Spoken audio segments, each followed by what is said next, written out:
Pilot testing ng matatag curriculum sinimula na sa 35 na paaralan sa ating bansa. So ano ba ang matatag curriculum? So kamakailan ay inilunsad ng Department of Education ang binagong Kinder to Grade 10 curriculum na makabuluhang bawasan ang mga kakayahan sa pag-aaral na kailangang maging dalubhasa ang mga estudyante na magsisimula sa isang pilot program ngayong pasukan. Nasa 70% ng kasalukuyang curriculum ay mababawasan kung saan ang learning competencies ay ibababa sa mga 3,600 mula mahigit 11,000 upang bigyan ng mas maraming panahon ang tinatawag ng DepEd na foundational skills para sa isang mas mahusay na resulta ng pag-aaral. Matapos ang paunang implementasyon sa mga piling paaralan ngayong pasukan, ang binagong curriculum ay isasagawa sa mga yugto. Ang implementasyon ay magsisimula sa kinder at mga grade level 1, 4 at 7 sa school year 2024 hanggang 2025. Mga grade 2, 5 at 8 sa school year 2025 hanggang 2026, mga grade 3, 6 at 9 sa school year 2026 hanggang 2027 at grade 10 naman sa school year 2027 hanggang 2028.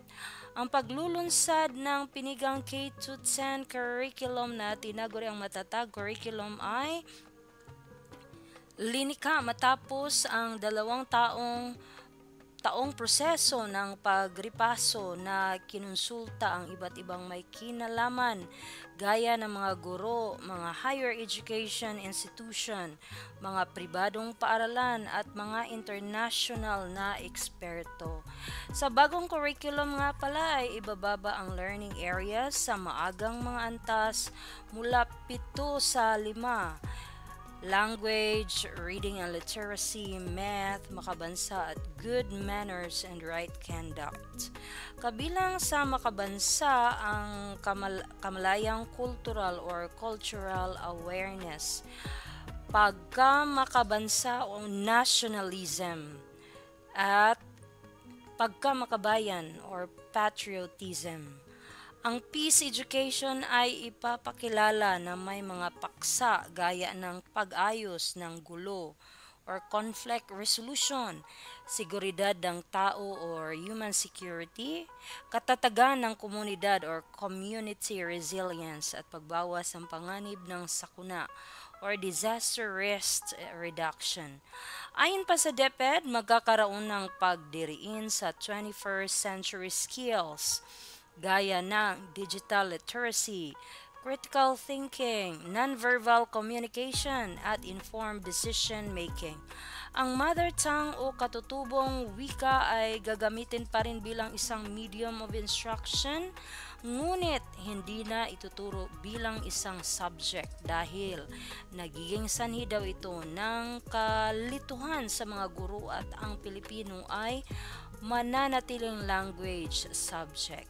Dahilan ng pagbabago ng curriculum ay nakita daw sa nakaraang mga taon ang nakakabahalang mahinang performance ng mga Pilipinong mag-aaral sa national at international assessments.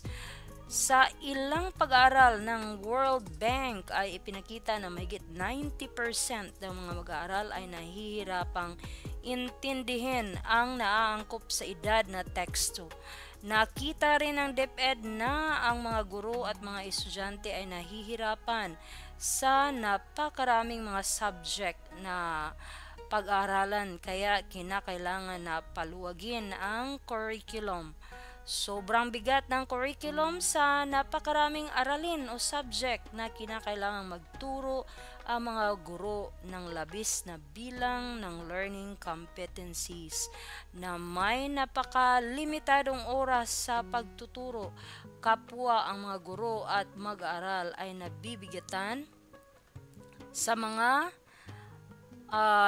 gawain sa paaralan at mga aktibidad na ang resulta ay nakakapinsala sa ating mga mag-aaral. Nakokompromiso ang kagalingan ng mga mag-aaral sa mga pangunahing kakayahan gaya ng pagbasa at paglutas ng simpleng problema sa matematika. Napaluwag ang kasalukuyang curriculum ng 70%.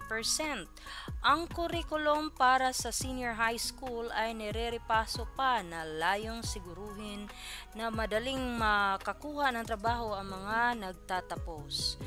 Katotohanan na pag-iiwan na ang ating edukasyon ng mga ibang bansa na minsan sa isang panahon ay naipagmalaki natin ang kagalingan nito. Nasa tamang direksyon ang pagbabago sa curriculum at sa laki ng budget ng DepEd na kung tutuusin ay siyang may pinakamalaking hiwa sa pambansang budget ay inaasahang magamit ito sa ultimong pagpapahusay ng uri at antas ng edukasyon ng ating bansa. Dahil naniniwala pa rin kami na ang kabataan ay siyang pag-asa ng bansa,